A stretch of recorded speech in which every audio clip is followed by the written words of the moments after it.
You're now tuned into Thorough Black Talk with Tad, Keisha, and Ashe. Every Thursday, 8 to 10 p.m. Don't forget about our sister station, Constructive Talk Radio, Tuesdays, 8 to 10 p.m. Good evening, family. Welcome to another edition of Thorough Black Talk with your sister Keisha, your brother Tad, and brother Ashe SJ is off tonight. Family, we got a lot to discuss. A lot has been taking place in the news. And of course, we meet every week, Thursday, 8 to 10 p.m., right here on the Brooklyn Bridge where it goes down. So, we going down tonight. You got another police shooting. Well, two police shootings that's taking place. You have pepper spraying by an army lieutenant in Windsor, Virginia. You have still this media campaign of Asian hate, if you will, crimes, and Black people committing them. Right now, mainstream media has painted Black men and women as the face of Asian hate. And so we're going to discuss all of that, get into that, and other things that are taking place. So my brother Tad, how you feeling? How's it going? How was things in Prospect Park on Saturday? Oh, it was good. We had a few people come out, got our 1-2 on.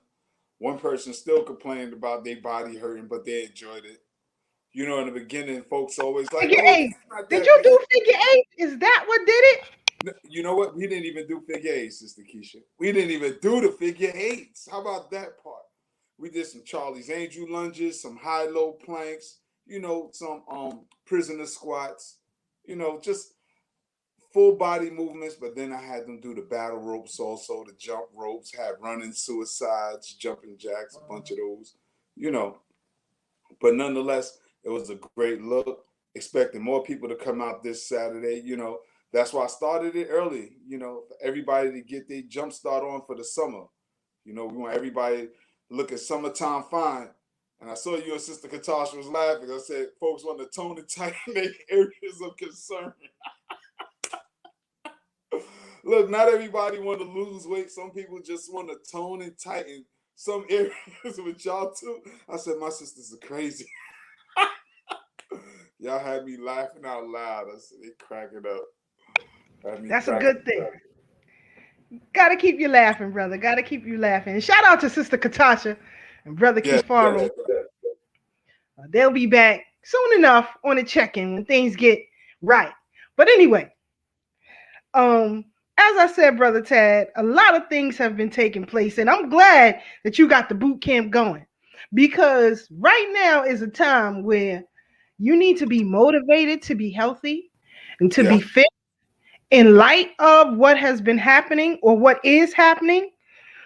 Something that I have reported on since 2015, the rise of hate groups, the rise of attacks on Black people, and not just by Caucasians, but other groups as well. And still the narrative remains the same.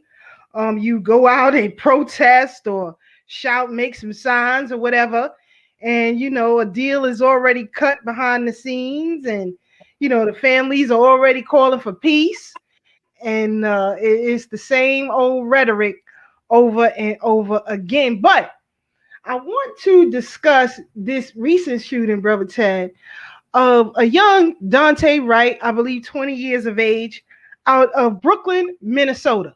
Brooklyn City, Yeah. Minnesota. No affiliation to Brooklyn, New York. At all. We are a planet of our own. Indeed. And actually, I'm going to give a little history on both later on. So you can see where the difference lies. Don't get it twisted. We don't play them games over here. But this a young man supposedly was stopped because he had too many air fresheners in the car, or at least that's what mainstream media reported.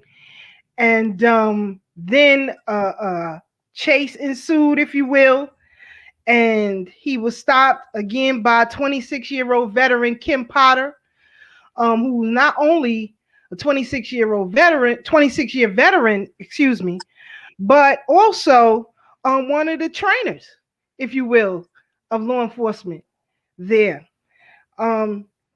She or her representation said that allegedly she mistakenly pulled her firearm, her sidearm, as opposed to her taser, and accidentally shot Daunte Wright. Now,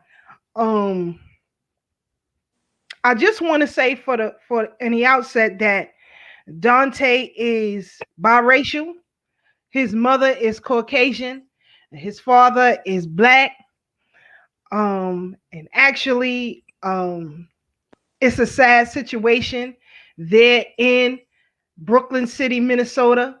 I mean, just look at this photo of the mother and the father, Ben Crump on one side, attorney, I think his name is Shaw, on the other side, and it just looks pitiful. And it's the same routine. But what I noticed in this interview on Good Morning America, if you will, with Robin Roberts, they asked the father humiliating questions, if you ask me, and try to, if you will, give a little bit of empathy to the mother. And I find that disturbing. They asked Mr. Wright if he forgives, not forgive, if he's at peace, if you will, with the explanation of said officer. Asked the mother if, she wants justice, and already I see something being played out in media in light of mainstream media demonizing Black people as it relates to hate crimes. Anybody can say anything to Black people, do anything to Black people, and hate crime is rarely ever mentioned. You just had a woman, I think, in Lower Manhattan, arrested, a Black woman arrested for supposedly a hate crime against an Asian person downtown Manhattan. This young woman supposedly, allegedly, hurled some racial epithets to this Asian woman, but there was no violence. There was no violence towards this Asian woman. Supposedly just an argument, but that argument is already labeled a hate crime. She was arrested. There was a perp walk and all of that, the whole 9 yards. And what is happening is they're demonizing Black people and criminalizing our freedom of speech, if you will. And I didn't mean to talk about these two cases in tandem, but I want our people to have a general understanding of all that is taking place. With right now, to date, 104 mass shootings have taken place here in this country in 29 different states, including Washington, D.C. That's being downplayed. And, later on throughout the broadcast, we're going to explain to you all why. But going back to the parents of Daunte Wright, I want you all to pay attention to how this is going to play out. they're going to be empathetic, if you will, towards the mother already.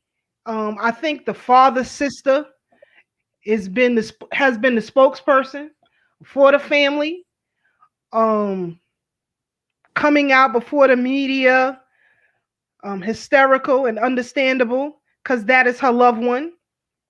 But I already see a campaign against Daunte Wright in spite of what happened. Um, as a matter of fact, the New York Times published an article talking about him having a several outstanding warrants, if you will. But to put it all in perspective, when the police rolled up on him, when Kim Potter and her trainee rolled up on him, they had no idea if he had outstanding warrants. They just opened fire. Um, and now a story is being spun about this young man, and you're going to see, family, the empathetic nature that mainstream media shows the mother, and to look for a sympathetic ear with the father. It's already begun. And so, Brother Tad, I know you saw what happened, but if you can, give us your take on this murder of Daunte Wright. What are your thoughts?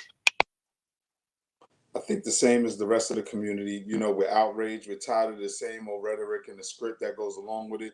This was a mistake. It was an accident. Didn't mean to kill him. However, I mean, even with our brother Jean Botha, with the officer saying she walked in the wrong apartment. How many times do we hear the same song? How about the brother that was murdered, whose car broke down when the police went by, and a white female officer gunned him down, and her husband was in a helicopter watching overhead, who was also in law enforcement. I mean, we really have to be mindful of what's going on, because as we accept the identities of being minorities, what does that really mean in the country? Because here in this country, in I know our brother Mike Graves, the history hitman, could really do us some justice, but I'm gonna try to scratch the surface of how the 13th Amendment said that we're only free except as a punishment of a crime. So what they automatically do is vilify us. So we're automatically seen as criminals. And then the 14th Amendment lets you know that we're not really citizens, that we're actually denizens. We are not United States citizens, so we're not afforded the same rights. So we're in essence second-class citizens, which makes us denizens. So when we talk about minority, who benefits from all the civil rights and laws that were passed, that we fought and died for, that we shed blood for? It was white women. It has always been white women, but now we see who is murdering us in these streets.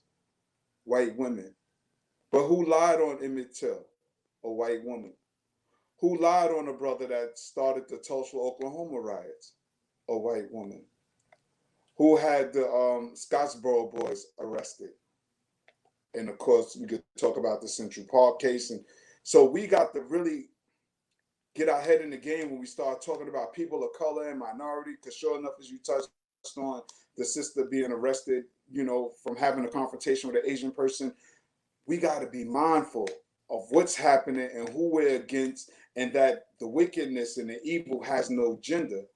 Because sure enough, we knew a lot of people was bandwagoning in that Me Too movement as if women were defenseless and helpless. But if you know anything about Black and African history, we know our sisters are nothing to be played with.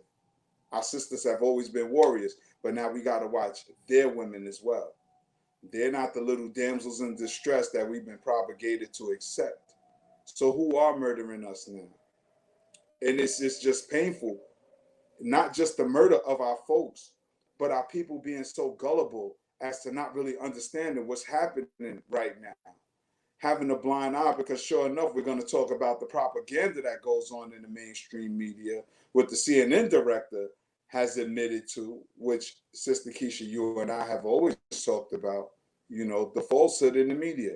So they always spin this narrative, because I saw a video today that the female officer that shot the brother, she has, not only do she have police on duty to guard her home, but they also erected a fence around her home. They built a fence to keep her safe and protected. But she's the murderer, but they're going to protect her. So and if I'm not mistaken, she only spent a few hours incarcerated. So, just going through the system, we know this stuff stinks. But the thing Yep. is, we're doing what's necessary. And when I say what's necessary, I'm not just talking about taking it to the streets. I'm talking about withholding our money, withholding our support, staying out of the salons of these people, staying out of their restaurants. Like, come on, we just survived COVID, so we know we can do it. We Yep. know we can do it. As soon as these places open, we run to give them our money. We're financing our own oppression, our own genocide. Because that's the Facts. only language they understand outside of violence. But I know our people are not trained and don't have the heart to truly retaliate. But so the second best thing is withholding our resources. But I don't know. Since I don't want to get too deep before we go, let's save some for the 9 o'clock hour, Facts, because we going in. As Brother Taz said, it's the same old, same old. But we have to pay attention to these media spins. We have to pay attention to these media spins. And one of the things that our brother Kifaro always tells us is to stay out of crowded areas, stop getting mixed up in groups you know nothing about, because mainstream media is spinning a narrative. And we're going to talk about that later on. One of the top news media outlets in the world. And Brother Tad and myself, along with Brother Ashe, we are international travelers. And one of the things that we can agree on, if you travel abroad and you're in a hotel lobby or the dining area or what have you, even in your hotel room, you can almost bet you're going to get CNN. CNN going to be playing. Or you could get access to CNN.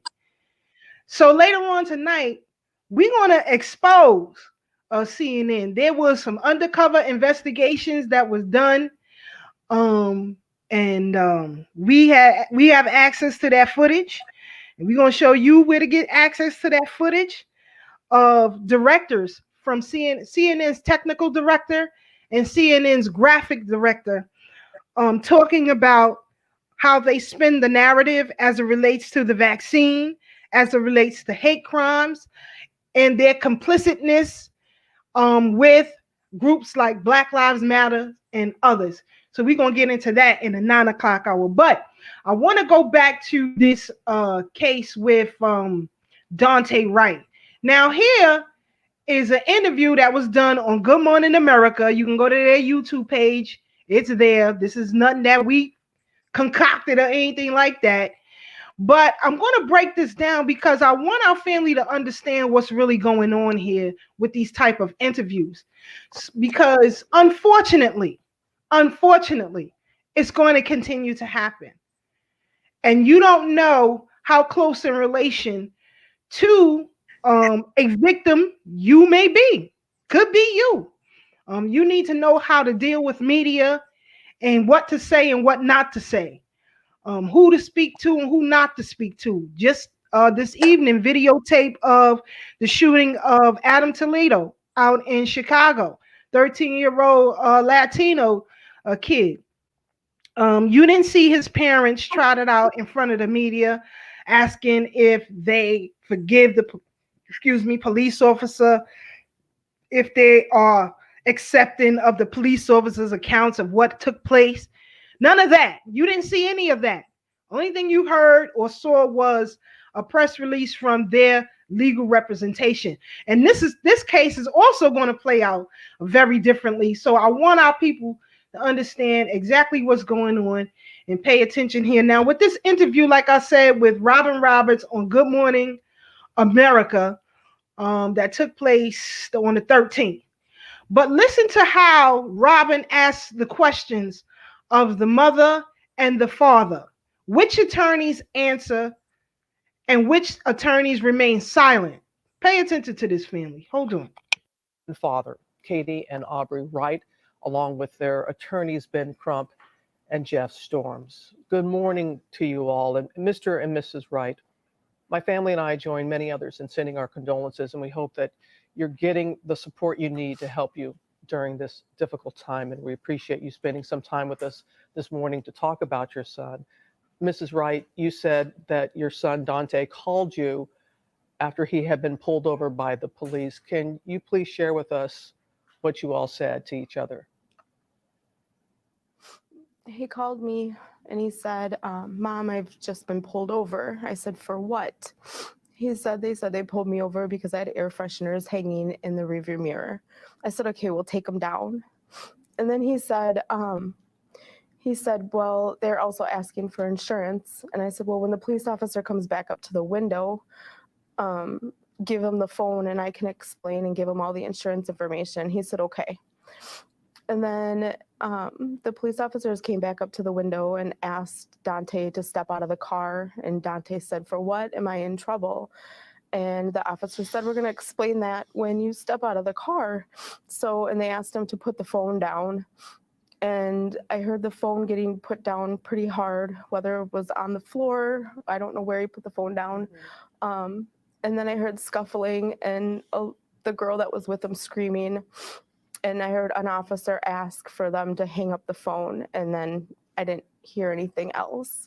I tried to call back 4 times, and then the girl that was with him answered the phone, and she said that they shot him, and he was laying in the driver's seat, unresponsive. And then I heard an officer ask her to hang up the phone again, and then after that, this is the last time I've seen my son. I haven't seen him since. I'm so sorry.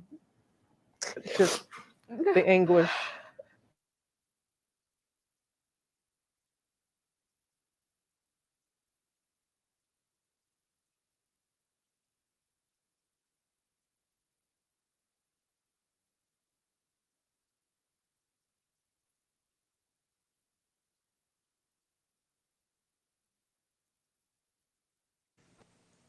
Now, not once did you hear Robin Roberts ask the mother if she forgives. Did she accept the police account? Anything like that? She didn't. She had an empathetic ear, right? Unlike, like Sister Marie says, how they approached Tamir Rice's mother. Why was he out there? Could it been better if he had not had the toy gun? Stupid questions like that.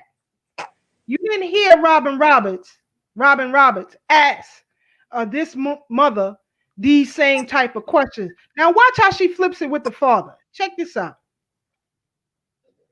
The things were under control. Do you have any idea how it escalated the way that it did? Why it escalated the way that it did? I don't know. I know my son was scared. He's afraid of the police. And I just seen and heard the fear in his voice, but I don't know why. And it should have never, ever escalated the way it did. No, ma'am. And Mr. Wright, how did you get word, and what did police initially tell you about the shooting, sir? Well, I got word from my wife. She called me and she was screaming and telling me what was going on. And I was, it was a normal day for us. We started off as a normal day. I haven't talked much to the police at all. They haven't given us any information. They haven't pretty much given us any information at all. We do know that the police chief, he said that he believes that the shooting, that the officer meant to shoot the taser, not her gun, and that it was an accidental shooting. Do you accept that explanation, Mr. Wright? I cannot accept that. I lost my son. He's never coming back. I can't accept that. A mistake, that doesn't even sound right. This is an officer that's been on the force for 26 years. I can't accept that.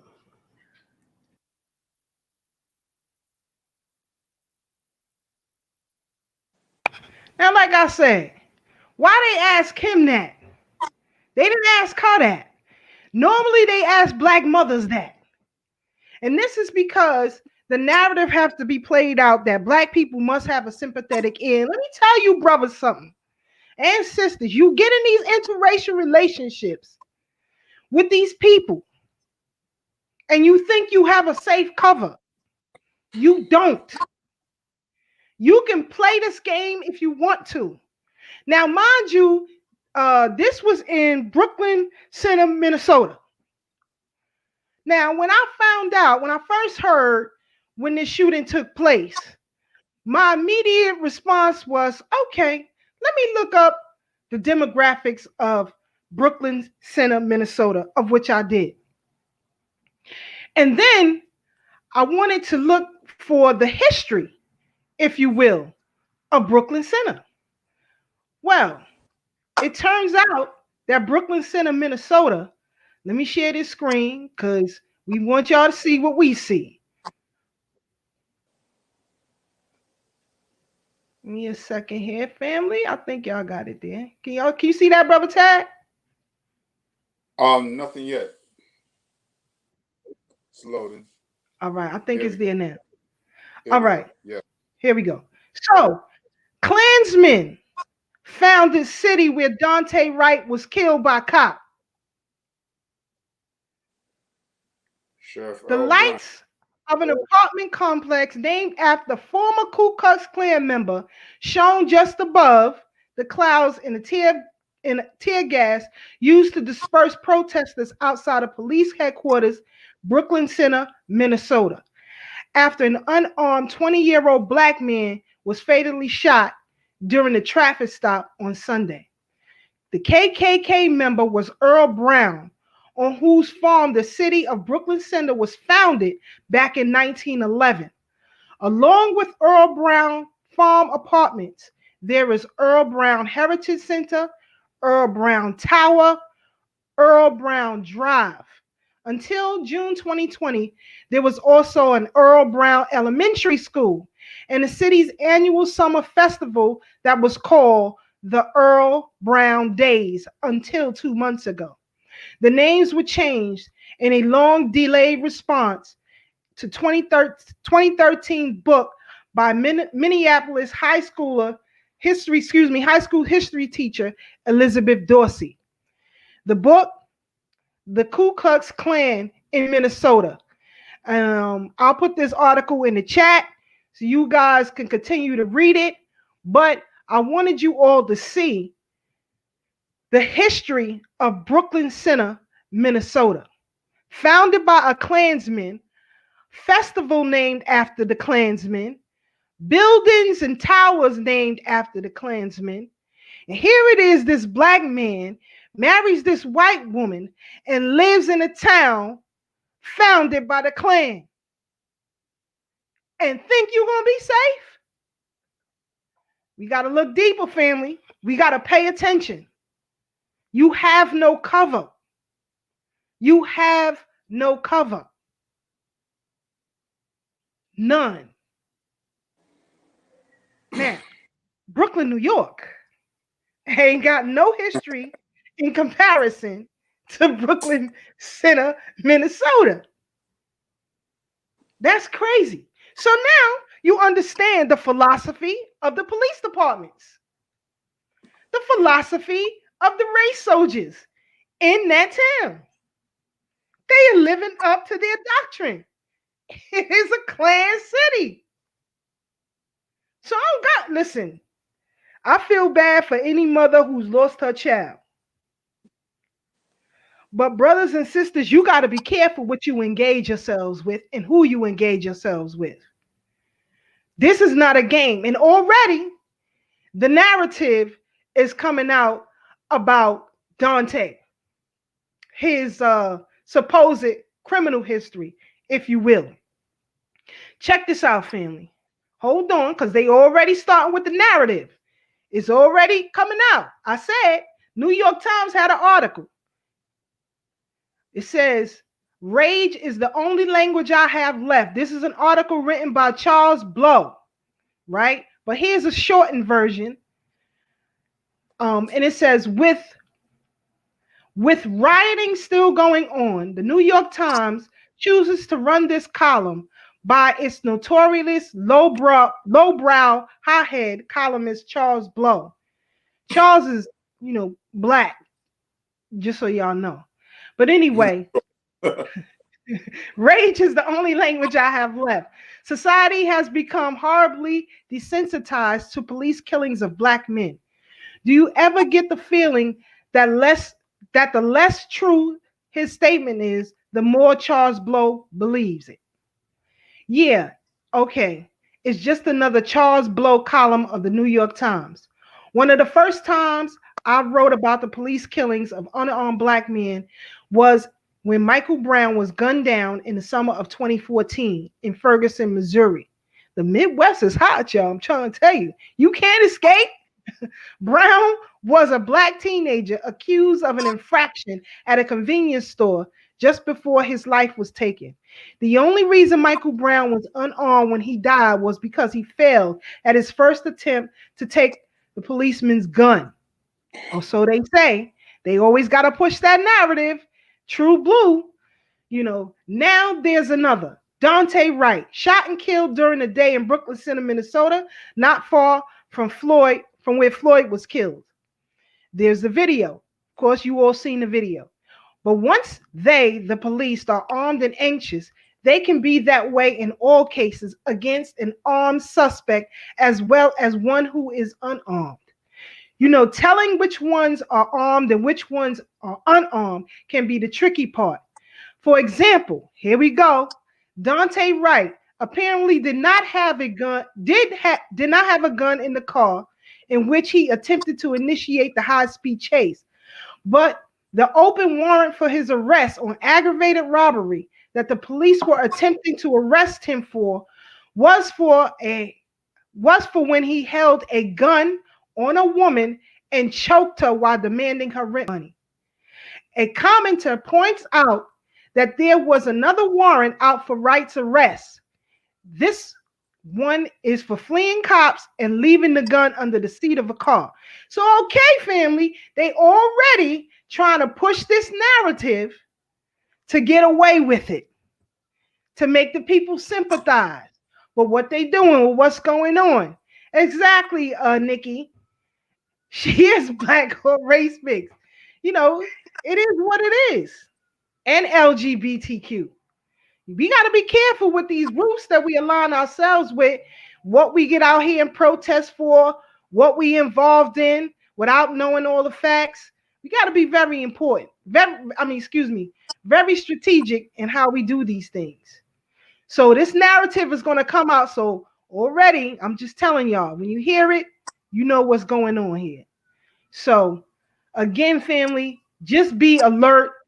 Stay abreast of what's happening, in particular your surroundings, where you live at.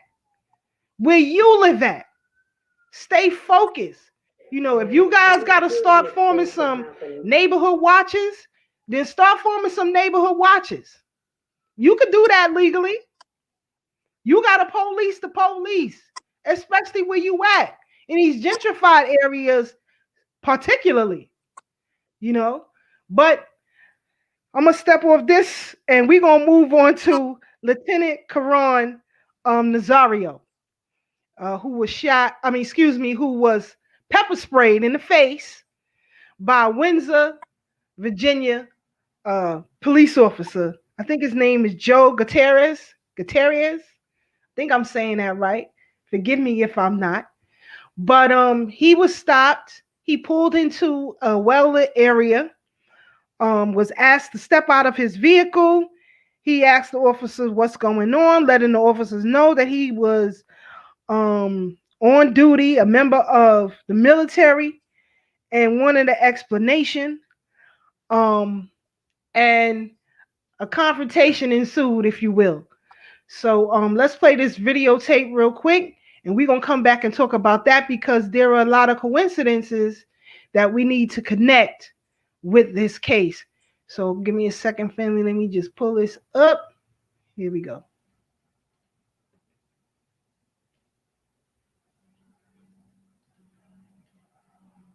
After the incident began to settle down in terms of the high emotions at play, And the victim here is standing by a car, and the officers are now trying to explain what happened.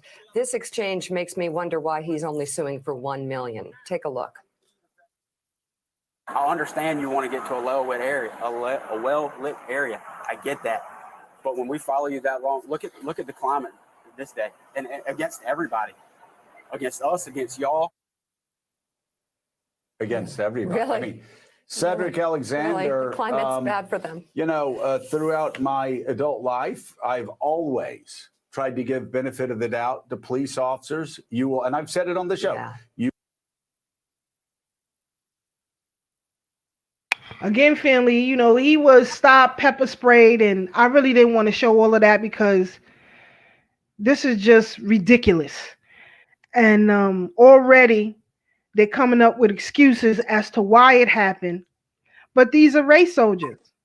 The FBI told us that. The FBI said that these police departments are infiltrated with white nationalist groups. However, there is no plan to remove them. At the same time, you have mainstream media that are demonizing Black people as aggressors. And there is not one politician who was speaking out against this. And this is very dangerous. This is extremely dangerous. So, Brother Tad, your thoughts on this lieutenant on duty being pepper sprayed by Windsor, Virginia police officers? I mean, it speaks to the psychology of who and what America is at its core. I mean, this is a racist country. This is a criminal organization. It was founded by a bunch of human traffickers, land thieves, rapists, and murderers.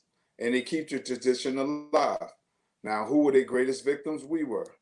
And I mean, we know this goes on from times of antiquity, just being jealous of who we are, how we created the first civilizations. That's why they stole our folks to come build this place, but they don't have the moral fortitude to make this place flourish like they would like to. So everybody comes here. They're tired of people who aren't white being here, particularly us, because, I mean, we the truth. How about that? And it's just an inherent innate jealousy that they have for us, that they feel they have to eliminate us. And if you read all of their writings from all of their scholars, I'm talking about from Freud to, you name them, from Carl Linnaeus to Johann Friedrich Blumenbach, all of them, it's racist to the core, and they perpetuate it. But then we have to study our scholars like Dr. Khalil Gibran Muhammad, who wrote the book, The Condemnation of Blackness, who talks about how we were vilified since they stole us. They vilified us to justify the kidnapping and murder of us. And we still see it playing itself out, even with Robin Roberts asking the father, how does it, I mean, come on, man. I think that's so insensitive. But we see how insensitive they are, because you see that y'all are playing for the same team. The brother has on an army uniform. He's a U.S. soldier. It's not like he had on a Nazi uniform. But, you know, I'll reserve my opinion with that one. However, nonetheless, you should see him as somebody who's playing for the same system that you claim that you're representing. But because you see his skin as opposed to his uniform, you view him as a threat. Even with both hands out, view him as a threat. But in the condemnation of blackness, they always talk about black on black crime. They always look at our skin as a justification to oppressors. But when you look at all of their movies, all of their news programs, they tell you what their psyche is. And I always like to go back to Django. When Leonardo DiCaprio's character was talking to Django, talking about what's the skull that he had when he was dealing with phrenology. I think the slave name was Bill. I think he talked about Bill. And he said something that I thought was so profound in the movie. He said, Bill shaved my father every day for 50 years, and not once did Bill think to cut my father's throat. But had y'all done to us what we done to y'all, we'd have cut your throat without a second thought. I thought that was so profound because he was really speaking European folk sentiment. Thomas Jefferson wrote that. He wrote that in the Declaration of Independence. He said, not in the Declaration Independence, I forget what the article was that he wrote, and he said, but if God is a just God, then we'll have to pay for what we've done to the African people. They fear our retribution, and it's embedded in their subconscious. So every time they see us, they see a threat because they don't know when we're going to wake up, when we're going to rise up. So every time they see us, they think about what they've done and what has been done to us, knowing that any moment we can lash out. Shout out to Larry Davis. Peace be upon that brother, from the Bronx, who gave them their retribution. Shout out to Colin Ferguson. They are afraid that one day we will have another Nat Turner, another Gabriel Prosser, another Denmark Vesey, somebody who's going to say enough is enough. Because how many times we're going to go through this? We was told that this was post-racial America when Obama was put in office. We knew that wasn't true. But nonetheless, we let y'all ride with the propaganda. Not talking about our audience, because we have a sophisticated audience. But those who buy into the propaganda that the mainstream media feed us, even though we see on a consistent basis that we're being murdered disproportionately by who we now identify as race soldiers, by the FBI report. These are not our words. This is the FBI's reports. But Sister Keisha, and the problem becomes when we speak truth to the evidence that they present, when they back up our argument, because again, they always have to control the narrative. Even if the scales is slanted in our favor, even if it tilted in our favor, saying, you know what, these people are not crazy, they're 100% right. Yeah, there are racist people who have infiltrated the military and the police departments, but y'all still can't speak about it. Yeah, your son was murdered. Yeah, we shot your grandmother. Yeah, we shot your 6-year-old baby while she was sleeping on the couch. But you shouldn't be upset. You should forgive us. But yet they still, look, the South still haven't forgiven the North for the Civil War. That's a fact. United States. That is a fact. But the moment our children and our elders aren't even in the ground, and you want me to forgive y'all for your senseless acts of violence, time and time again. Because if I'm not mistaken, Sister Keisha, didn't the soldier that they pepper sprayed, didn't he see Eric Garner murdered? Didn't he know Eric Garner personally? That's right. His wife was his niece, was Eric Garner's niece. Right. So he witnessed himself a high-profile case. So of course that's gonna have some level of trauma on his psyche. So of course, you pull me over, I want to go to a well-lit area, I want to put my hands out, I want you to see that I'm no threat. So even when our folks cower to these people perceived position of power, you still want to overstep your boundaries and be the bullies that you are. But this is not, it's 2021. Come on, we seen it in 2020. We seen it in 2012. We seen it in 89. We seen it in 73. We seen it in the 60s, the 50s, the 40s. When does it stop? When does it stop? It stops when we fight back for real. Right. Because the moment a European child is hurt, oh my God, you get the Amber Alert, you get the Adam Walsh's alert, everything changes when a European get hurt. The moment a European get hurt, they change the laws. Everything got to stop. But we still got to suffer in silence. Are we serious? Yep. But let me step off my soapbox. I digress. You're right, brother. You're right. And people in the chat agree with you. Brother Peace. Shout out to Brother Peace. He says, Brother Tad, you on point. They know deep down that we are justified in kicking what and that's taking heads. Thus, they move on us first. That's a fact. Sister Marie, I did start checking out the series Them. I told my husband about it. Actually, he done finished the daggone series. I'm up to I think number 3. But I've been checking it out. I'm gonna finish watching it. Hopefully, I'll get it done maybe on Sunday. And this goes to what Dr. Fillet says. We have no safety net, but we got to start. I don't care if you start with a neighborhood watch, and I can't stress this enough, family. Please be able to move around, get yourselves fit. Please take care of yourselves, take care of your homes, take care of your properties, take care of your families, because who knows when that you can get that knock on the door. And the only way you're going to stop this, and I have to be frank, is to be just as violent with those who are being violent against you. Period. Because if you have federal apparatuses that are telling us that these institutions are infested with racist entities, yet there is no plan to do anything about it, you know, what are they telling us? Oh, well, wait for your turn. But you know, I'm gonna get off my soapbox. We're gonna take a quick break. Go ahead, brother. Real quick, I just, speaking of Neighborhood Watch, I want to shout out all the people who showed up in Columbia, South Carolina at that Army Sergeant's house.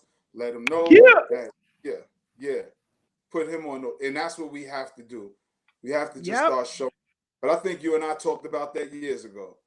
Just have to start showing up at these people's homes, you know. But I digress. Let's take that break real quick. We're going to take a quick break, family. And while you listen to this song, you know, by our brother General Steele, I think it's called Drone Strike. Really listen to this song and really get into the frame of mind where we have to be at, family. We're going to come back and we're going to deal with CNN and they nonsense. So hold on, family.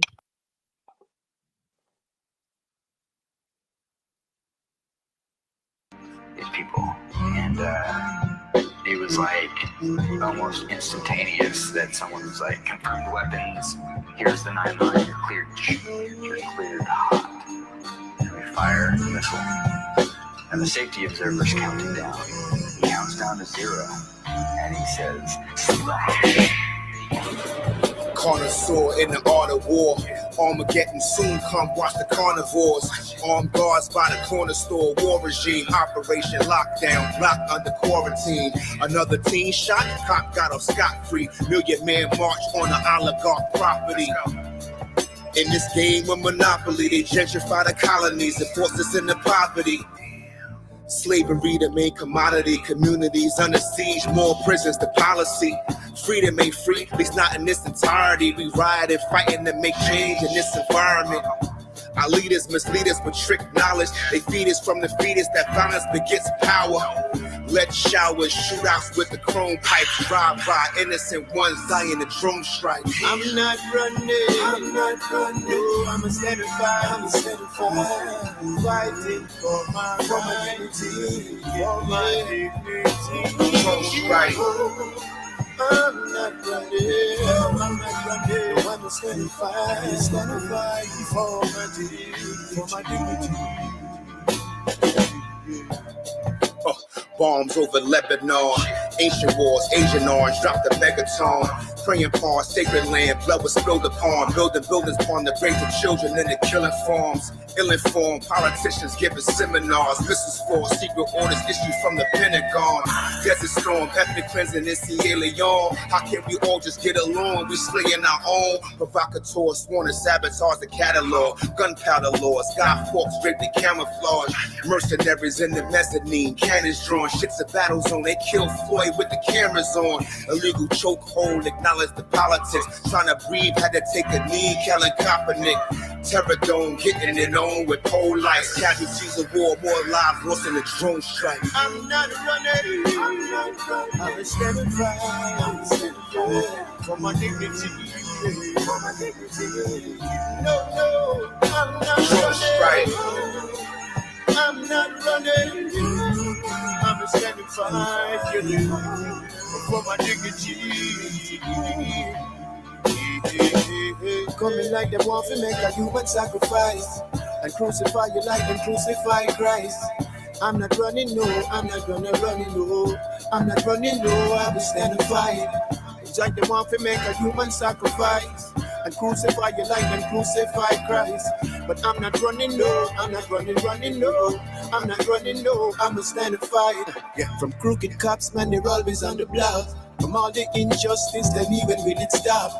When every day the whole of them must scream peace, but still the youth them have to run from police. Look up in the sky, watch out for the drone strike.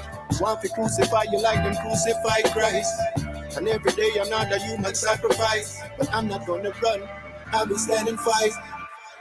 It's perhaps well to ask what kind of a nation we are and what direction we want to move in. Over the next week, African Americans, grieving, frustrated, angry, poured into the streets of more than 100 towns and cities, including New York and Oakland, Newark and Nashville, Chicago and Cincinnati and Baltimore, and in Washington, D.C., where fires came within 2 blocks of the White House. We're living in a sick world. This racist society in which we live is that really pulled the trigger.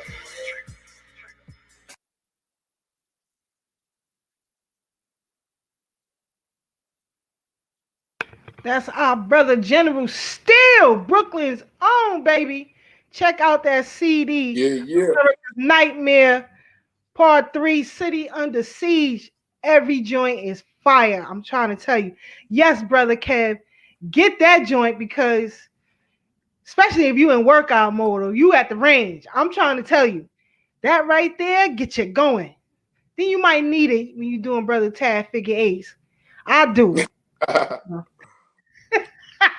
Thank you for making me laugh, sis. I hate to have that lemon face on. I'm like, I'm so tight with these folks. You know, I try to be cool. You know, I like smiling. Getting mad be aging me, man. I ain't trying to get old so fast, but these people just because every day it's always something with these people. It's always something with these folks, and it's almost like to be intelligent is a curse in this era, in this place. To know what's going on, it's almost like you crazy. Because how long have we been talking about fake news? We've been talking about fake news and propaganda campaigns against our folks way before Donald Trump even mentioned it, before he even thought about running. Malcolm talked about fake news. But all of a sudden, because Donald Trump spoke about it and the atmosphere was so anti-Trump, even when he spoke the truth, we were supposed to disagree just because it was him. And that's a sign of ignorance right there. You know what I'm saying? Because I don't have to like somebody to agree when they have a point that I agree with. You know, so with that being said, we see that CNN was just recently exposed for their propaganda campaigns, but we've known that for the longest, right? I mean, we were talking about that with the Sandy Hook shooting. You know, when they had that guy who was actually a dog groomer saying that he was a child psychologist, I forget his name, with that big oath that they was calling a medical examiner. I remember when a reporter asked the guy where were the children shot, and he said all over. He meant like where were they shot in the building? And he said where were the children shot? All over. I'm like, yo, this can't be real. This can't be real. You know, and of course, before the investigation could be completed, they tore the building down. Like, it's just things that I've never heard before were being done. Like, it didn't make any sense to me. It didn't make any sense, but all along, we know propaganda campaigns when we see them. And here they go again, played out again. After Trump is out of office, when everybody was so gung-ho about Mr. Joe Biden, now that he's here, we see that it's back to politics as usual. But facts. And you know, even peace be upon our brother Darren King Seals, who told us often that they were coming down and manipulating the narrative and joining forces with these groups such as Black Lives Matter and changing the direction of the movement. And they murdered him. That's right. And so anything happened to Sister Keisha, Brother Tad, y'all better look at them first. Yeah. Facts. But and so like I said, family, you know, there was an undercover sting, if you will, done with The name of the channel, let me see, I'll tell you 1 second. It's Project Veritas. Yeah.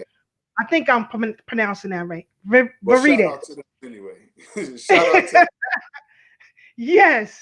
And so we have the technical director and the graphic director of CNN exposing how they are pushing this narrative of the vaccine and other things, and how they are able to lead a guest, if you will, in a direction they want them to go, to continue to push that narrative. So I ain't gonna hold y'all up no more. We're gonna expose these suckers. Let me add this to the screen.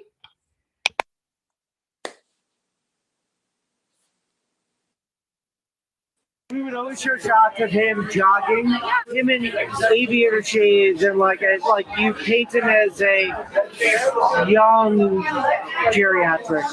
We were creating story there that we didn't know anything about. So that's I think that's probably it. I think what we did, we got Trump out. I am 100% going to say it, and I 100% believe it, that if it wasn't for CNN, I don't know that Trump would have got voted out. Our focus was to get Trump out of office, right? Without saying it, that's what it was, right? So our next thing is going to be for climate change awareness. Do you think it's going to be just like a lot of like fear, like climate? Yeah, fear sells. Fear sells. No one ever says those things out loud, but it's obvious. And what is it you do? Technical director, it's one step down from director. It's going to be our focus. Our focus was to get Trump out of office. Without saying it, that's what it was. Trump was hand was shaking or whatever, and he was losing it. He's unfit. We were creating story there. So that's I think that's probably it. So I'm standing here at 30 Hudson Yards. Warner Media is in right there. That's CNN's corporate headquarters. We're in New York City. Jim Sciutto just walked out. Funny enough, I asked him about the videos we have just obtained of a CNN director, Charlie Chester, on tape for years. We've heard that CNN is the most trusted name in news, but a CNN director is on tape telling us that they're propaganda, helping a certain political candidate, employees admitting what we've always known to be true. This time, it's on tape. I think what we did, we got Trump out. I am 100% going to say it, and I 100% believe it, that if it wasn't for CNN, I don't know that Trump would have got voted out. I really don't think so. Oh, really? I think if COVID hadn't happened, it wouldn't have mattered what covered, and Trump would still be in office. I came to CNN because I wanted to be a part of that. So Chester says that CNN is responsible for getting Trump out of office and helping Biden through his term. Listen to this tape. Chester and Hoffman believe CNN managed to get Trump out of office, their words, and Chester calls CNN propaganda. Yeah, I mean, like Trump, we did it. Like when Trump was, I don't know, like his hand was shaking or whatever. We brought in like so many medical people to like all tell a story that like it was all speculation that he was like neurological damage, like that he was losing it, he's unfit to whatever. We were creating story there that we didn't know anything about. So that's I think that's probably it. We had nothing else to run with at that time. We were like just taking shots off the bow, just hoping something would hit. I guess I have a confession.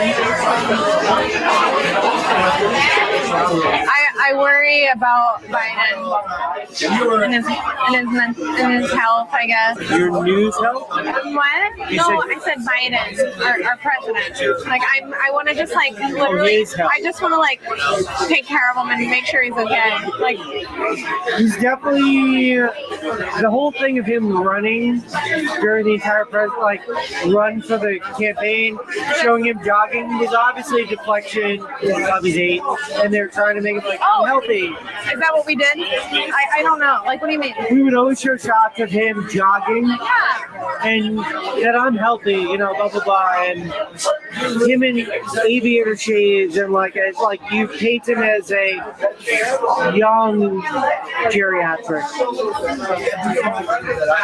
I like so many arguments about like my dad be like, you're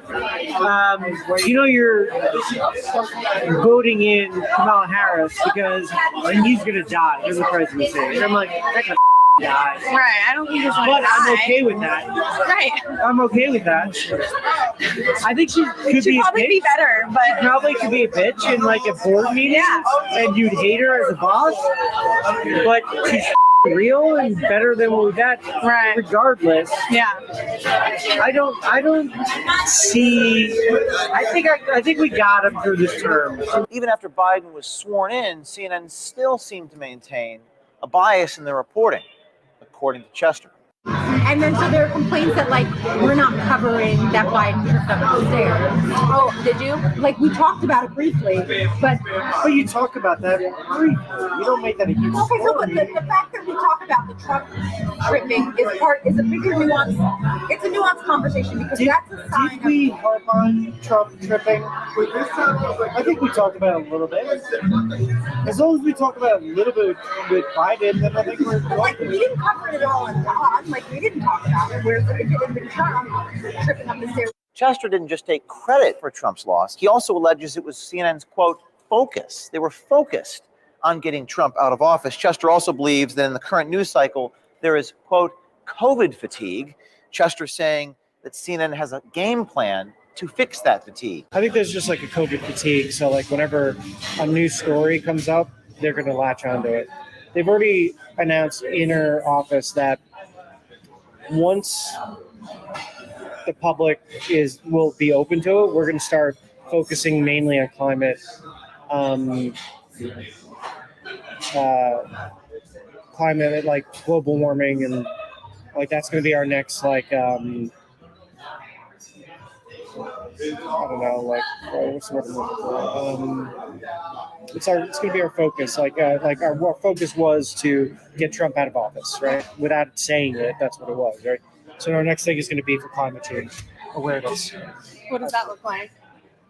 I don't know. I'm not sure. I have a feeling it's just going to be like constantly showing videos of like decline in ice and weather warming up and like the effects it's having on the economy and really Who talking decides that? head of the network, like just Who's that? Is that Zucker? Zucker, yeah. I imagine that he's got his council and they've all like discussed like where they think So that's like the next pandemic like story like that will be to death. But that one's got longevity. You know what I mean? It's not like there's a definitive ending to the pandemic, or like it'll taper off to a point that it's not a problem anymore. I think it's going to take years, so they'll probably be able to milk that for quite a bit.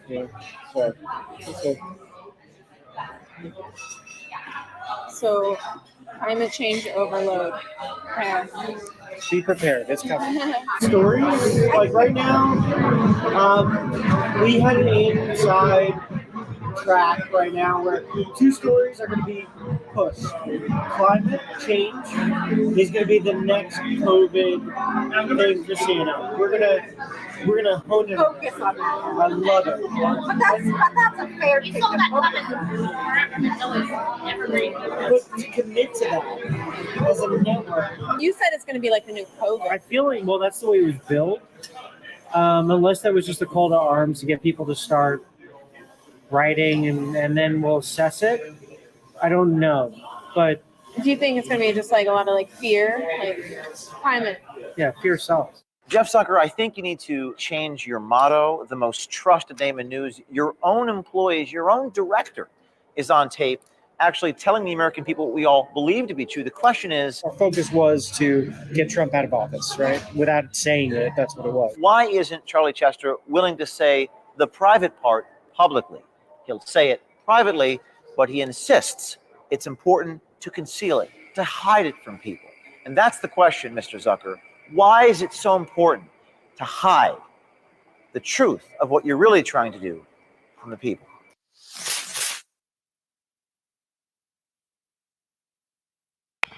Now, you see that they said they pushing this narrative had nothing to do with what was true. They just saw something and ran with it. And this is what leads the general populace, because as the mantra is for CNN, the world's trusted news source, right? And look, now you have our people. I've seen on social media people going at it with their families over this election. People cutting each other off for this election.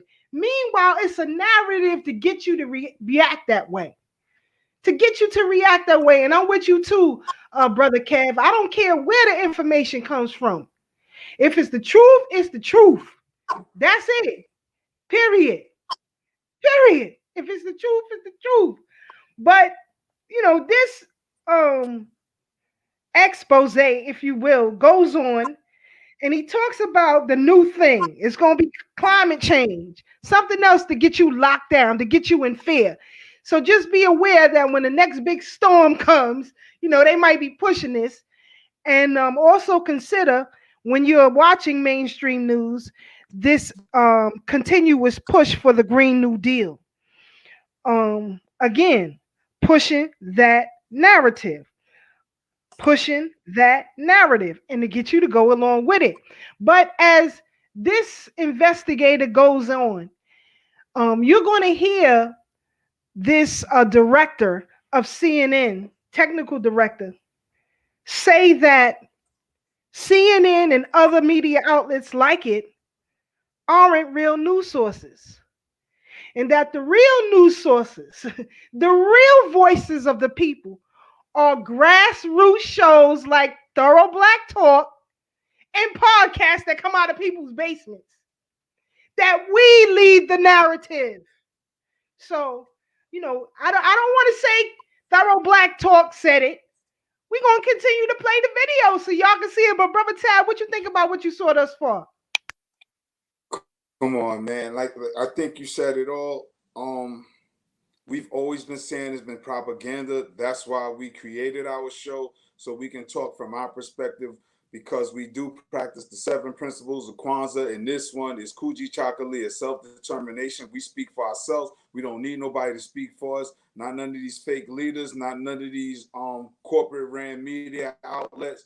I have 2 lips. I have my own mind. I have 2 ears and 2 eyes that work very well. I know what I see. I know what I hear, and I know what I think, and I know what I know. I can speak for myself. I don't need them folks. You know, shout out to Brother Kev. That's right. It is. That's right, Kev. Ain't no conspiracy. It's not a conspiracy at all. When you got facts, it ain't no conspiracy. It's just facts. But again, they try to vilify you for being a critical thinker, for being an independent thinker, because we don't regurgitate the garbage that they force down our throats. You know, they desensitize us to levels of violence. They shape our attitudes and our behaviors. Because like you said, folks are cutting off their own family members based on political and ideological differences, when somebody clearly is following the misinformation of mass media. And as we know, the old adage goes, the masses are asses. No disrespect to anybody. And, you know, it really hurts my heart, though, Sister Keisha, when I see people that I love and respect, family members, elders, really regurgitate the nonsense. And I know for a fact that they haven't done their own independent study. Even with folks running out for the vaccine, you know, I'm just going to say this. I'm not telling people go get it. I'm not telling people not to get it. What I'm saying is that we don't have enough information to really make a sound, solid decision on what's in our best interest, what's good for our health. None of these things are FDA approved. So everybody went out running to getting these vaccines, and now they got recalls already. And people were asking me, did you get the vaccine yet? Did you get? I said, I want to see what happens to everybody else. I know that's right. Because look what's going on. They already recalling Johnson & Johnson. And then what somebody told me, I haven't done the research, but I'm hearing that they're going to recall Moderna now. So I don't know. I don't know. And I'm not. Well, Europe already rejected the AstraZeneca vaccination or injection, because that's not a vaccination. A vaccination is to keep you from getting the disease. How many people you know got rubella? You know? Oh, wait. Yeah. That was a vaccine. I don't know nobody with no rubella.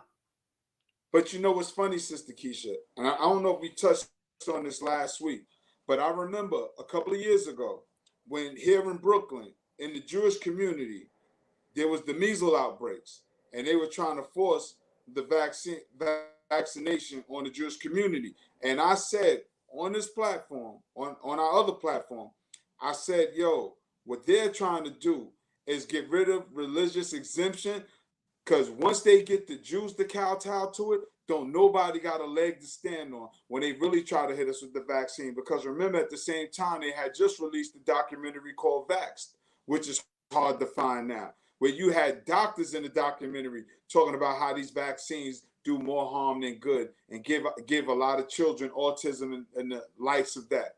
So again, here we go, just following the medical community. And as Black folks, as people of African descent, we know that racism definitely existed within the medical community, because it wasn't just plantation owners buying enslaved Africans. It was also doctors to perform the experiments on us. Let's be clear about this. And as we said before, we encourage everybody, if you haven't done it so far, please go out and buy Sister Harriet Washington's book, Medical Apartheid. Please get the book Medical Apartheid, because it chronicles the history from our enslavement to modern day times, as far up as to the African burial ground here in New York City, and talked about the history behind that. It talks about the bombing of the 4 little girls. It talks about how the medical community was the original grave robbers. We've always heard about grave robbers. We think people are just digging up dead bodies for watches and things. No, they were digging up our bodies for experiments. Because in fact, not to my knowledge, but as to date, according to the book, they still haven't found the body of Ada Mae Collins, which was one of the 4 little girls that died in the Birmingham, Alabama bombing. Her body was, of course, by the grave diggers. So again, we have to stop being naive and really do the research and our homework. I came across the book today, right, Sister Keisha, called Outwitting the Devil by Napoleon Hill. And one of the things she talks about how the devil exists is through ignorance and laziness. We have to do our own research, family. Laziness is a sin. We have to stop doing lazy research and taking everybody's word for it. As me and Sister Keisha say, don't take our word for it. We give you the sources and the resources. We've been telling you CNN is fake. Everything we give to you is researched and verified. It's documented. We're not making this stuff up. We're just bringing it to your attention because the people in power want you to remain ignorant and say, oh, don't pay no attention to that. Because watch, they try to gloss over Charlie Chester in a minute. Next thing you're going to know, you're going to say he don't even work for CNN. I promise. Facts. And more Rachel Kaufman. They're going to say both of them don't work there. Right.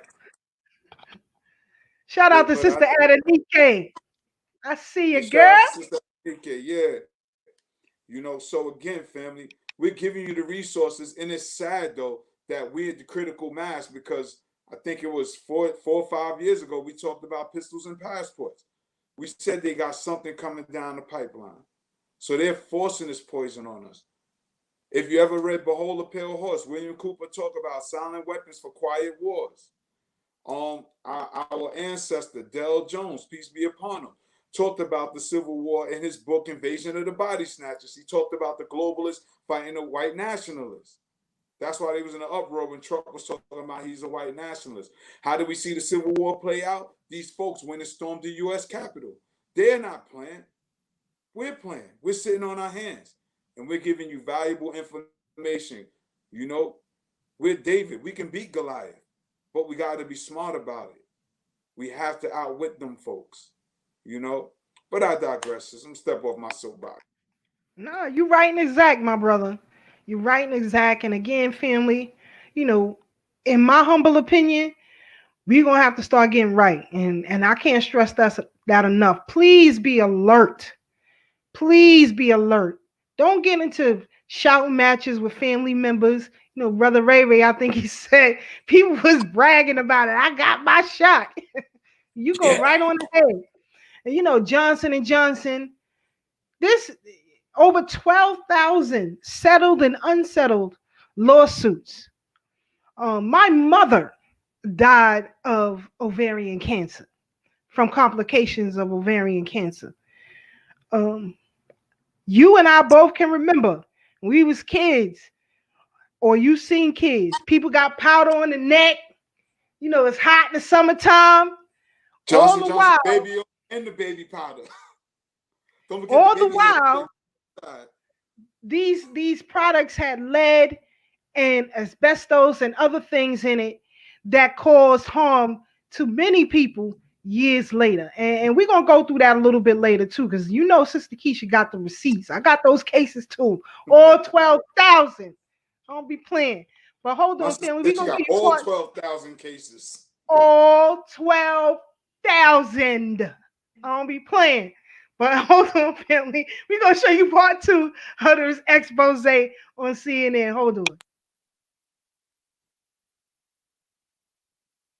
Gangbusters are rated, right? Which is why we constantly have the death toll on the side. Let's make it higher. Like, why isn't it high enough? You know, today, like, it would make our point better if it was higher. Fear really drives numbers. Fear is the thing that keeps you tuned in. If it bleeds, it leads. Yeah. If it bleeds, it leads. Yeah. No one ever says those things out loud, but it's obvious. What they're actually doing, telling the person what to say. It's an art form. It's always leading them in a direction before they even open their mouth. Fear really drives numbers. Fear is the thing that keeps you tuned in. What actually happens when a network cares more about ratings than the truth? In the case of CNN, owned by parent company Warner Media, it seems that CNN has resorted to other means in order to keep you watching. What you're about to see is so shocking. Admissions about COVID, its impact, the bias, and things that we've all suspected but have never been able to confirm until now. Fear really drives numbers. It does, you know? The happiest days in news, people, I would imagine, turn it off and they go to the camera. They don't stay glued to it, unless there's something that's uniting them, like the moon landing or something like that. Fear is the thing that keeps you tuned in. You can imagine what's the scariest thing there. You know, sad news doesn't do well with ratings. You know, like if you can get someone impassioned, that does really well with ratings. Sad news back to back to back doesn't do really well unless it affects them directly. COVID, gangbusters are rated, right? Which is why we constantly have the death toll on the side, which I have a major problem with, that we're tallying how many people die every day. Because I've even looked at it and be like, let's make it higher. Like, why isn't it high enough? You know, today, like, it would make our point better if it was higher. And I'm like, what am I rallying for? That's a problem. Yeah, that we're doing that. You know, like. Well, I mean, it helps with ratings.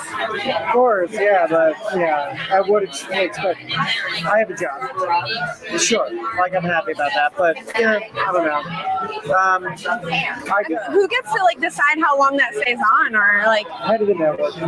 I've been in the room many a times where my director tells me take it down, and I take it down, and then we get a phone call. Like the bat phone like rings in the back. It's literally a red phone, like this special red phone rings. Yeah.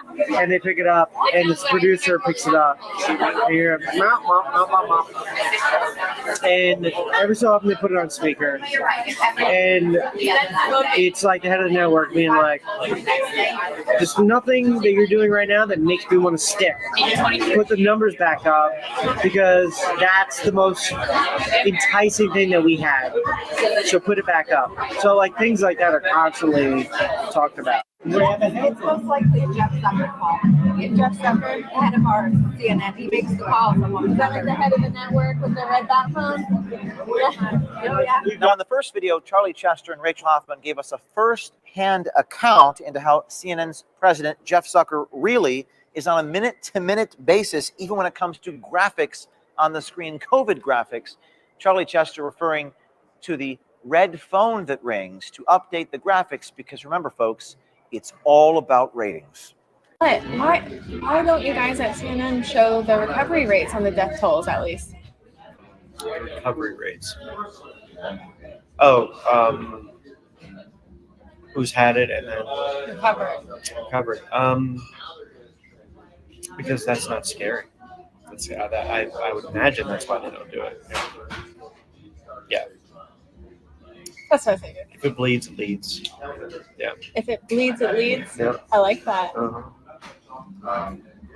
I think no one ever says those things out loud, but it's obvious based on like the amount of stories that we do. Like the fact that we have a segment called The Good Stuff, which is a feel-good thing, but it's a dedicated moment at the end to like almost like be the ice cream to alleviate, like everything that you've been through, like, like something sweet to end it with.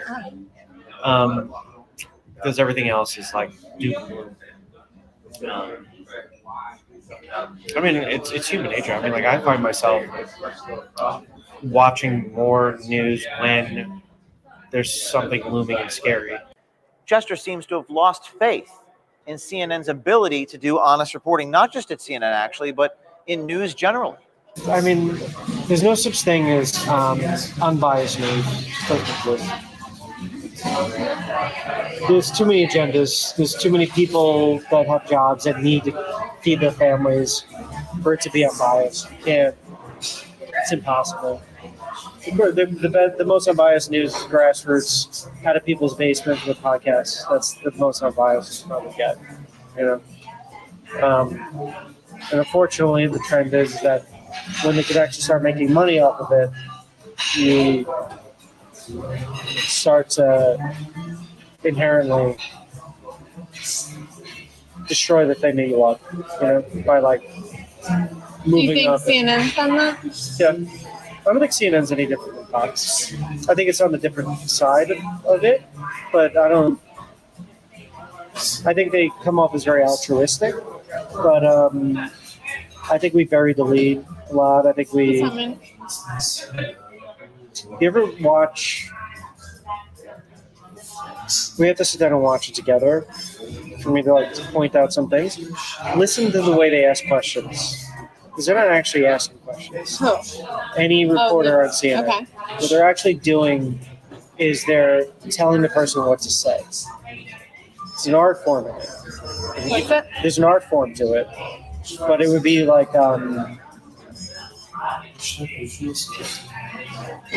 the accident that you just saw, right? Like one of the reporters would be like, so that, that man clearly went through the intersection, slamming into this car or whatever it was. And it really is unfortunate that, our infrastructure of traffic lights and whatnot is falling apart in the city.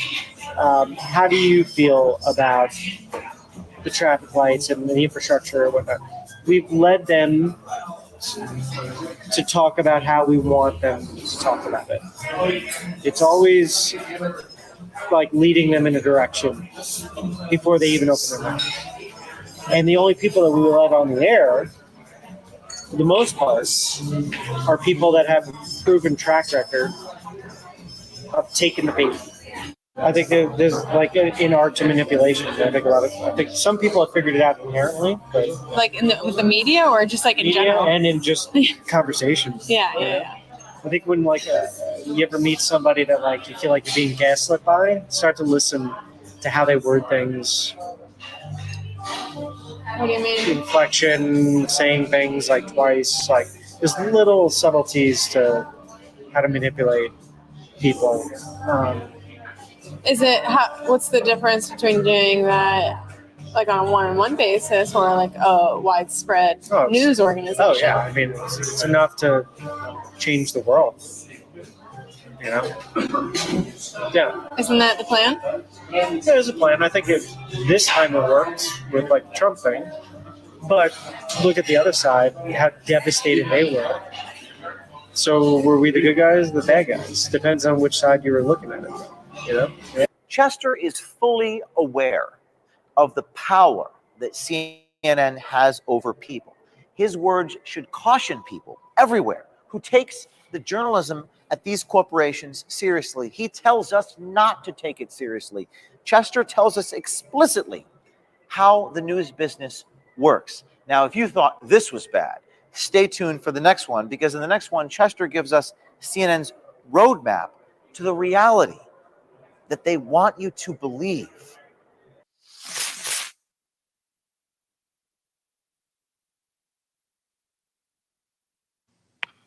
So there you have it. CNN's own says that the real media is the grassroots media. Shout out to Thorough Black Talk. Like, I see Dr. Filet New Day Liberation in the chat. Community Cop in the chat. You know, the average Joe may not be watching us, but they are. And that's why our channels and networks get shadow banned and things of that nature. So play around with the numbers and everything, because they understand, you know, that they are just pushing a narrative to do what? To change the world. Isn't that what Brother Tad just said? Behold the pale horse. What did he say? To change the world, to get you to believe and think in a certain light. Now it's come out that Johnson & Johnson vaccine, they want to put a halt on it for 6 cases of blood clotting. Millions of people have taken this vaccine, but they want to put a halt for 6 cases. Now, I'm no mathematician, but I know the numbers in comparison is ridiculous to stop something for 6 cases. That means it's more than what it is. It's more than blood clot for them to stop it. And who knows what else is going on behind the scenes. And I just question anybody. Like I said, you know, we're not here to tell you to take a vaccine or not take a vaccine. That's your personal choice. Your personal choice. But you should have all information at your disposal to make that choice. Now, Johnson & Johnson, king of the class action lawsuits, 12,000 cases filed. More than 12,000 cases filed. Going back to talcum powder, to asbestos and various products. Now, if you want to read these lawsuits and check them out, you can go to topclassactions.com. That's topclassactions.com.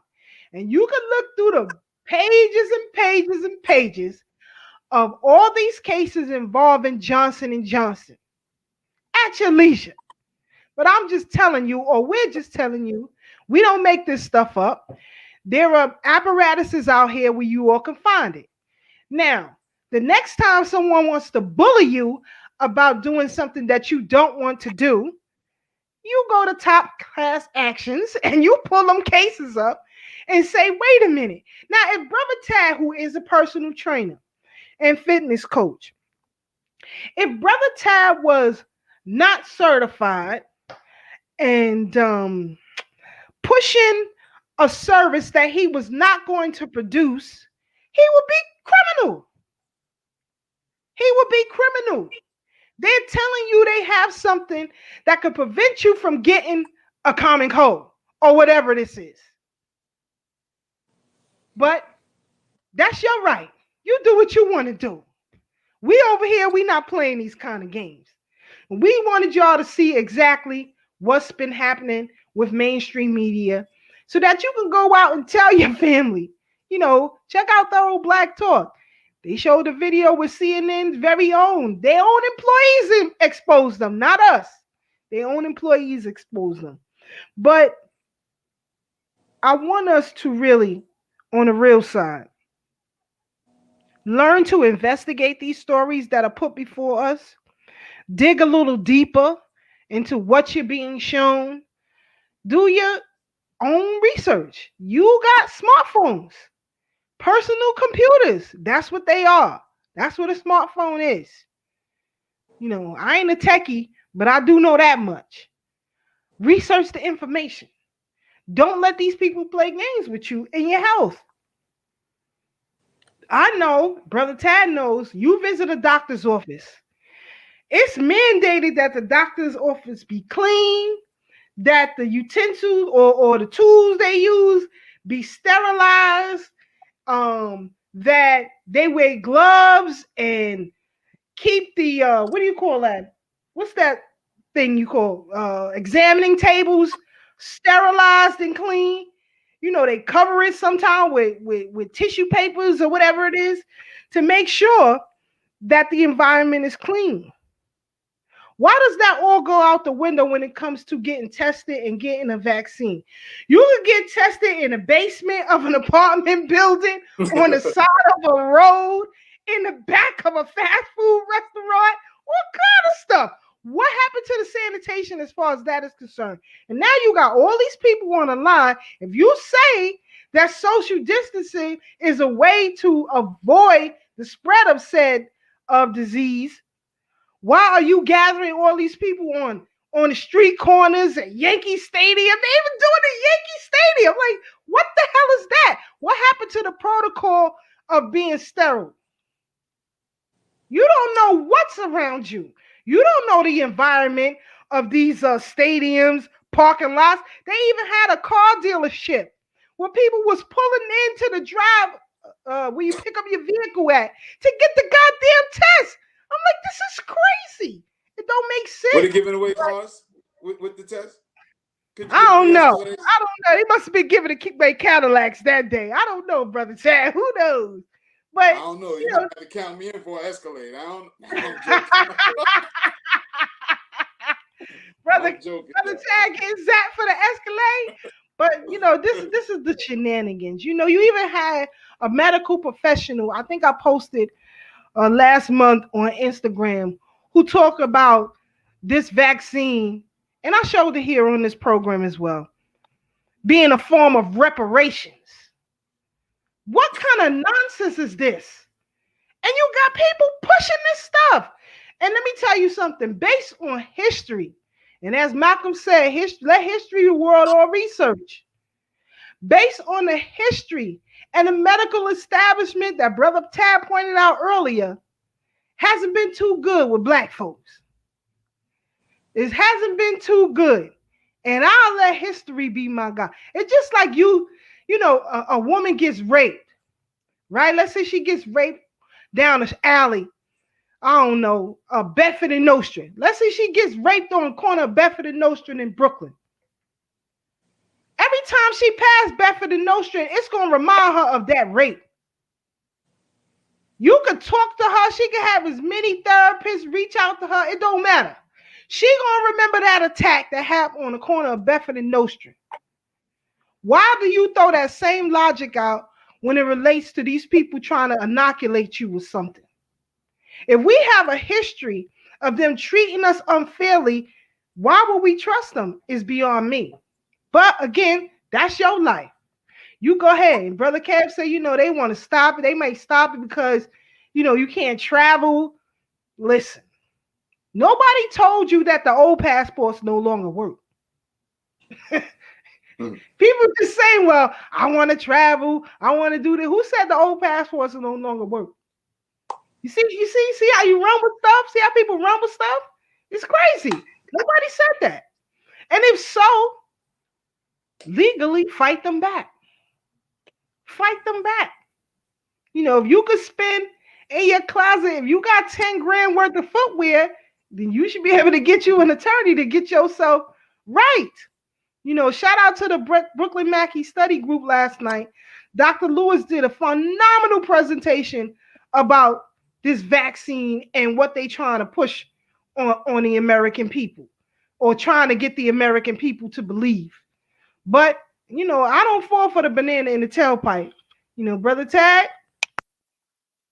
Man, I think I'm running out of gas because it's just unbelievable the things that we do fall for, because I've heard some people talk about that, I'm taking it because I want to travel and I want to go here and I want to go there. And I've been traveling without it. And I've been coming back testing negative, because the whole thing is they keep talking about this vaccine, which Dr. Fauci said there's no guarantee you won't contract COVID. You still got to practice social distancing, keep all the same protocols in place. So what is the purpose of this vaccine if you can't guarantee that I'll be safe? No guarantees at all I'll be safe. So you actually introducing me to more harm than good because you're all letting us be aware that there could be side effects of taking this vaccine. Exactly. And with the side effects, you're still not responsible. So even if I lose a limb or life, you're not responsible, though you're strongly encouraging me to take this vaccine. I mean, I'm really trying to understand the logic of it all because it makes no sense to me. And nobody in positions of power is making it make sense. This thing, COVID-19 hit us last year, and now all of a sudden they have a vaccine for it. And again, like we said, they're retracting and threatening people with you can't travel. Well, look, if somebody got $8,000 worth of footwear, then you got $8,000 worth of travel. Change a pair of shoes every 10 miles, every 50 miles. But just the stepping. Because I never understood all them damn shoes my damn self. I invested my money in books and travel and research. So I don't be anybody's fool. Because as much as they talk about this vaccine, they never talk about getting out in the sun, eating properly, exercising, and staying hydrated. Don't hear nothing about the basic things we could do, the things our ancestors have done when we didn't have all this medical technology. We went back to the earth. Everything we need is here on the planet. We just got to be mindful and stop relying on the people that's trying to monetize every problem that they find or that they create. It's the snake oil salesman, time and time again. They create the problem and then package a solution for a price. Come on, man. Like, why do we keep falling for the same okie doke? But, I digress. The old banana in the tailpipe. I ain't running with it. I know the history of J. Marion Sims. Exactly. I know the history of medical apartheid, even within my own family. And this is a true story. You had one physician servicing 3 members of my family. All 3 members are now deceased with different types of cancers in her care. I'm no fool. I don't play with these people. So you all, as Brother Taz says, get your herbs, get your things right, get yourself outside, get you some sun. The body gets weak if it don't move. That's right. Sometimes I could be at this computer literally for 10 hours. And if I don't get up and move, you start feeling stiffness. The body gets weak when it don't move. And they have you locked in, locked down, paranoid, scared. You're not moving. You're not active as you normally would be. And the result is disease can set in. I don't know. Me personally, I get in and I'll move out. I'm not trying to be around no crowds. I'm not trying to be none of that. So if you got something popping off, don't invite me because I ain't coming. If it ain't my crew, I'm not moving with you at all. I'm not rocking with it at all. That's right, Sister Marie. She said, me either. I know that's right. Brother Kev says, I love science and nature. I hate that it's manipulated to control people. That's a fact. That's a fact. That's a fact.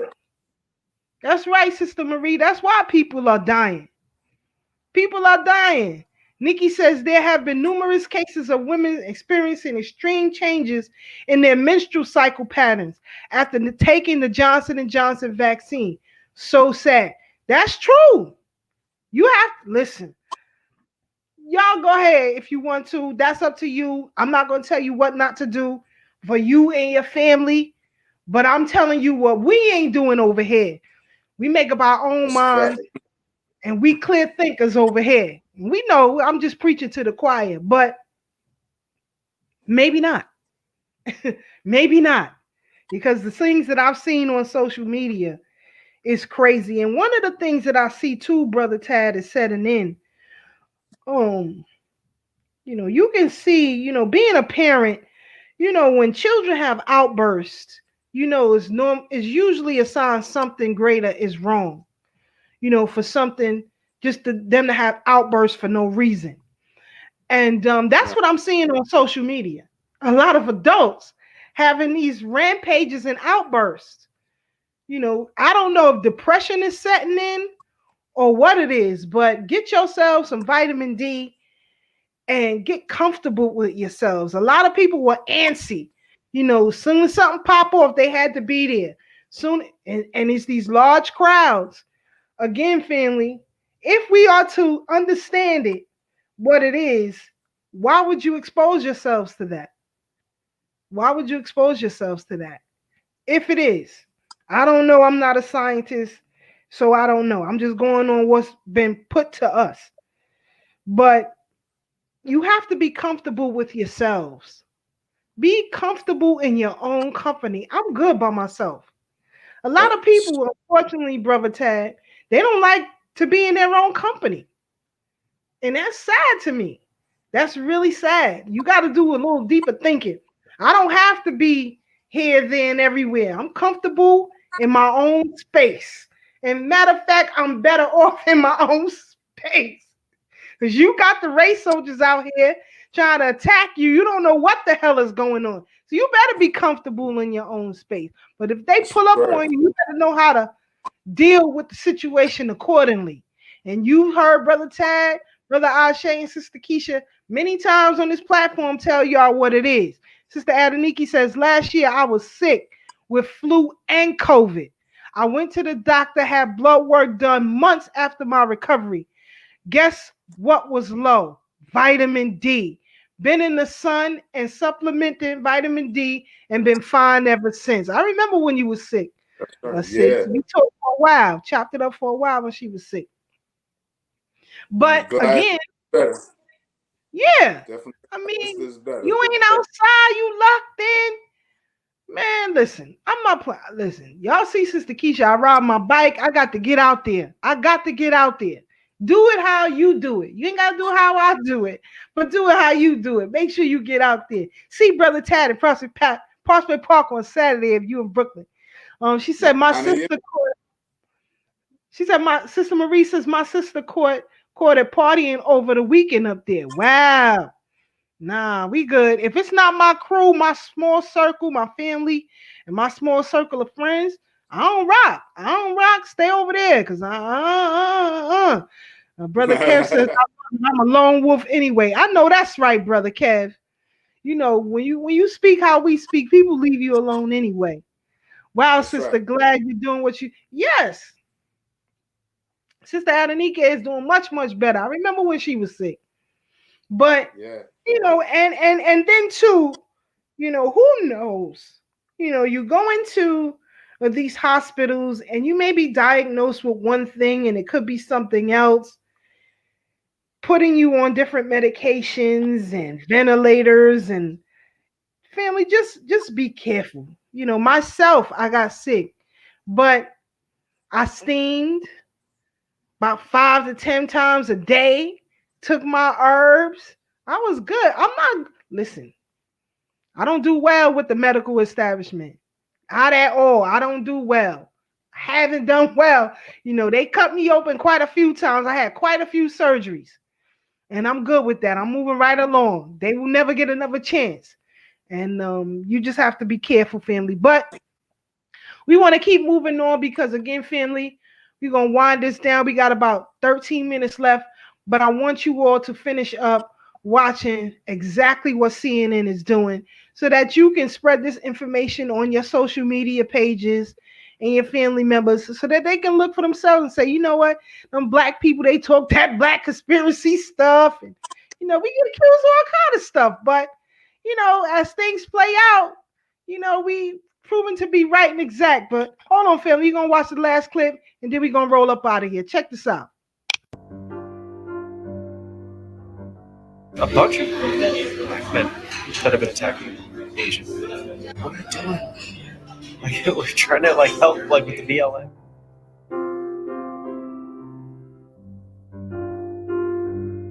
Charlie Chester will shock you even more. This time, we see Chester reconciling the truth that actually exists compared to what happens in his own network. I was trying to do some research on like the Asian hate, like the people are getting attacked or whatever. A bunch of black men that have been attacking Asian. So I'm like, what are we doing? Like, we're trying to like help like with the BLM, and like we're gonna like, I mean, it's individuals, it's not a people, you know. That's not good. The optics of that are not good. These little things like that are enough to set back movements, you know? Because the far left will start to latch on and create a story of like criminalizing an entire people, you know, just easier headlines that way, I guess. Yeah, I don't know. So you're saying that the far left would label a whole genre of people? I kind of miss your point. That like, no, the conservatives. I'm sorry, not the far left.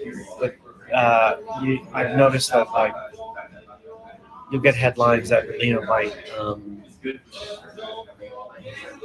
lump people together as opposed to focusing on the individual. I mean, that's what Trump ended up doing with like the China virus, and that puts so much flame on an entire group of people as opposed to a few careless individuals. Right, the actual source, right? Yeah. I mean, but is it normal for the media to like, so say there's a white shooter, black shooter, which one are we gonna, like? Yeah, the longest while, like the story was like people were like lapping up that it was like white guys for like so long. I don't know. I haven't seen anything about focusing on the color of people's skin that aren't white. They just aren't saying anything. You know what I mean? They're just not. All of a sudden, that story loses a little steam from it. They just like leave it be. Why? I don't know. I think it's got to be trends, like what people will latch onto. You're telling Rochelle, you're telling me, you're just saying like how media is the greatest weapon. Where were you going to go with that? I mean, it's just propaganda. Like it can really.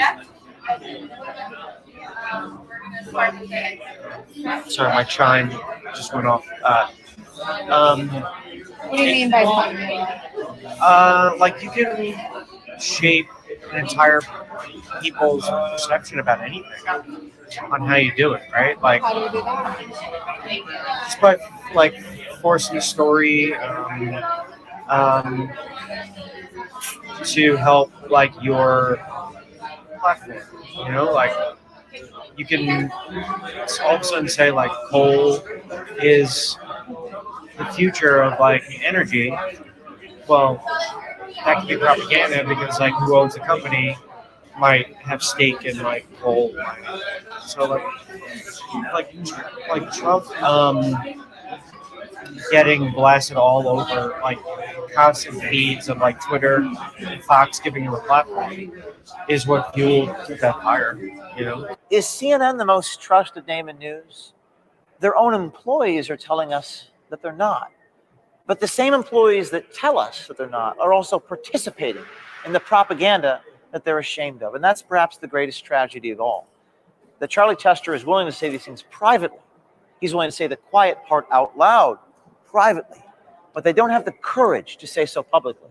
And as Jim Sciutto told me when I was walking out of this door, he's been a journalist for 25 years. Well, Jim Sciutto, your own colleagues should have the courage to say publicly what they'll tell us privately. And if you're a journalist, you should stand up and do exactly that. Stand by the credo of journalism. Inform the people. You have an obligation and a duty to the people without fear or favor.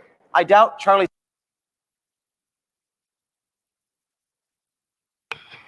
Well, family, there you have it. You see them where he says they pushing the narrative of racial hate, how they team up with Black Lives Matter to change the narrative in the direction of how the story should go, and the like. So the next time you visit or watch CNN, remember what you heard here today, what you saw here today. Follow Thorough Black Talk on all social media platforms, and we will make sure that you have access to these videos and the links that we talked about earlier. We getting ready to close out, family. Thank you for joining us. Brother Tal, your final thoughts? Yeah, as Sister Keisha said earlier, you definitely want to spend time with yourself. You want to listen to that higher voice that goes on in your head, the thing, that question that you have about everything that's going on in your surroundings. Entertain those questions. Entertain that curiosity. Do the research. If you have a question about something, please don't hesitate to question the people who claim they have a position on a solid position, and make sure they answer the questions to your satisfaction. Because we're in the ninth inning right now. This is life or death that we're talking about on the global scale. So hopefully you were inspired by something that you heard tonight. Now it's your turn to go out and inspire others. So you stay up, stay blessed, and stay true. And remember, no matter how hard things may seem right now, it's always better days ahead. Sister Keisha. Sister Fonessa, I put the link to the video in the chat. And once you click that link, then you can get part 2 and part 1. And I also put in the chat the website to check out those class action lawsuits. I wish I can put in. I have to figure out how the way to do this.